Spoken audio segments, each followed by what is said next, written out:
I am so honored to introduce all of you to Dr. Nicholas Neupauer.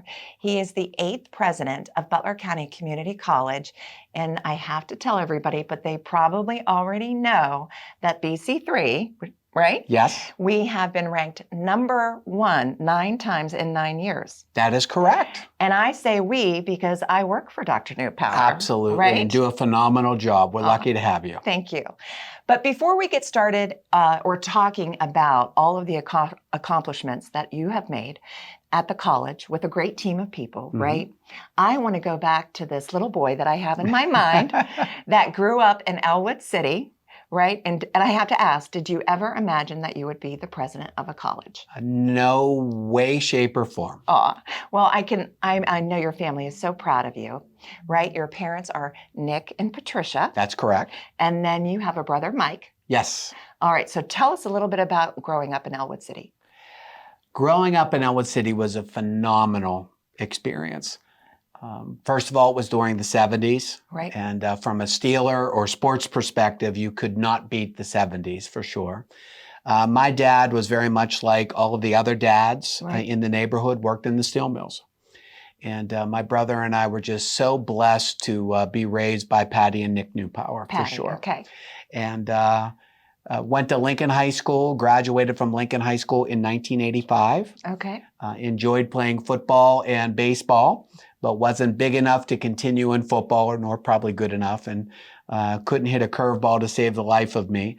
So, with that love of sports and the great work ethic in Elwood City, I look back and it really just propelled me for what would eventually become my ultimate career and my pathway to the presidency. Right. So what I'm hearing, and I think this is important because I always emphasize this to my students, your passion was sports. Yes. And that led you to study journalism. Yes. As an undergraduate student at Penn State University. Yes.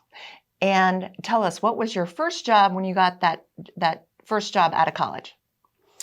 Were you writing? Yes, first job out of college was writing. And actually, other than umpiring Little League baseball games, my first job, even while I was in high school, was working for the Elwood City Ledger. Okay. I would write up the stories that covered the Little League teams. And then when I played American Legion baseball, I covered the games in which I played. So I let students know that it's never too early to start, whether you're in high school or college. Graduated from Penn State in 1989. And again, because I wasn't good enough to play college sports, I wanted to do something with sports. Sure. And I became a sports writer, sports staff writer for the Beaver County Times, starting in 1989. And it was the best assignments in the world, covering high school sports in the Valley, which was outstanding athletic teams, and also covering the Steelers, Pirates, and Penguins. Okay. Do you have those articles, any of those? I do still have some of those articles, yes. Oh, it's so fun to look back at what you wrote. For sure. Would you write it differently today? Definitely, no question. All right, so now you're an active writer, journalist, and then you decide to further your education? Yes. I realized at a young age, even before I met my eventual wife, Tammy, being a sports reporter, working in that field it's difficult. When I was covering high school sports, maybe Geneva on Saturday and a Steeler game on Sunday, that's a Friday, Saturday, and Sunday. My off days were in the middle of the week, and I realized, certainly wasn't very smart, but knew that if I wanted to eventually get married and have a family, that's a tough gig. So I utilized my sports writing skills to get an assistantship in sports PR at Clarion University, which paid for my master's degree. Excellent. And I'll say that's something I'm learning. And then, so now you're working at Clarion. Yes. You're working on your master's in communication. Yes. And did you immediately go on then to get your doctorate? Great question. So my girlfriend, now my wife of close to 30 years, we knew that we would stay together. Sure. And we actually decided whatever opportunity I got would be the one that we would pursue. Okay. So I interviewed for a number of sports information director jobs across the country and for one doctorate school, and that was WVU. And wouldn't you know it, it was a Monday in April in the spring of 1993 where WVU called for a full paid assistantship teaching undergrad, grad classes, spot in the doc program, 15 minutes before Northeastern Illinois University called to offer me a job in sports PR. Oh, wow. So 15 minutes, I mean, the fork in the road, you know, the older we get, Yep. you look back on life, and literally 15 minutes, those phone calls fortunately came in the correct order. Oh, well, that's wonderful. Now tell me, did you enjoy teaching? At West Virginia, I loved teaching. Great program, communication, instruction. My first teaching experience was to 400 students at a time. Really? Wow. And I actually enjoyed it. You talk about my brother Mike. He attended one of my classes at WVU and just sat among the 400 students, and I can still picture him in the auditorium, like laughing, like I can't believe my brother is doing this. But I really got the itch for teaching then. Okay. Well, we could talk all day, right? Yes. So we're going to like jump forward. Okay. And now we're going to go to 1999 is when you started your career at BC3. Yes. And in your first position at the college was the Dean of Humanities and Social Sciences. Correct. So now you're an administrator at BC3. Mm-hmm. And then a few years into that, because he keeps doing so well, you move into the Vice President of Academic Affairs. Yes.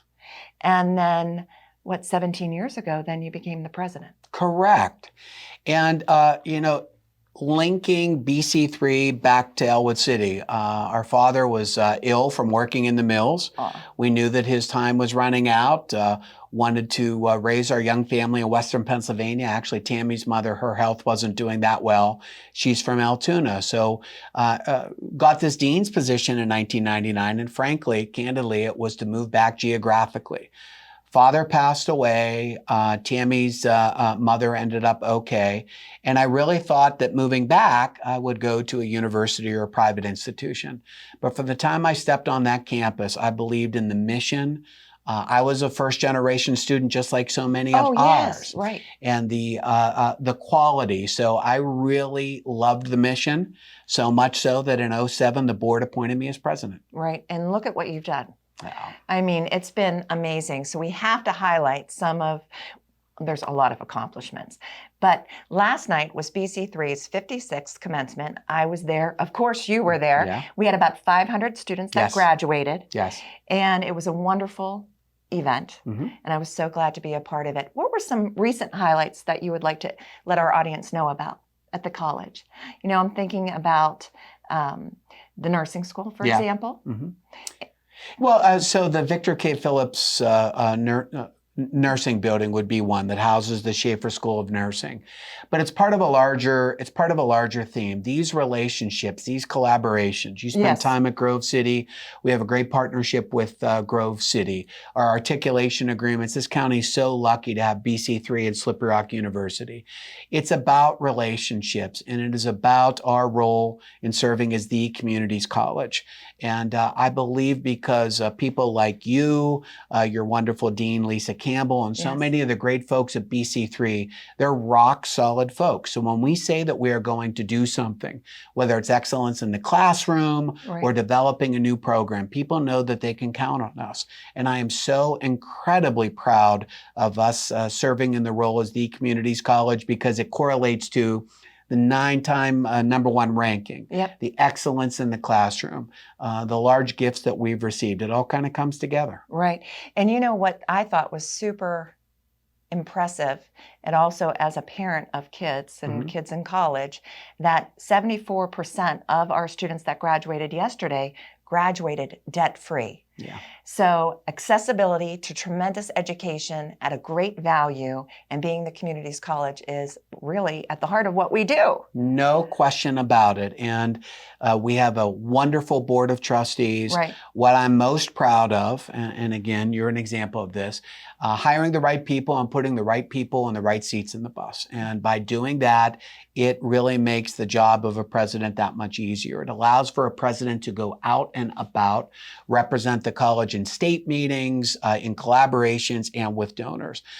We don't have the 9-time #1 ranking without the right people at BC3, and that's what I'm most proud of. Right. And I will tell you, on behalf of an employee at the college, what I'm so thankful for is if I need to talk to you, you're there and you're available to all of us. Thank you. So that means a lot. It's a leader, a mentor, and our president. Thank you very much. Right? So thank you for coming on. I wish our interview could be longer, right? Well, for sure. We're so proud of you, and we appreciate the great relationship with Armstrong over the years. Oh, absolutely. And tell Tammy and Meredith and Paige to enjoy having their dad in retirement. That's so wonderful for everybody. Thank you. I'll do that. Okay. Thank you. Thank you. Thanks for watching this episode of the Butler Buzz. If you want to see more, just click on the playlist button up here. To keep up to date with all of Armstrong Neighborhood Channel, click on the subscribe button down here.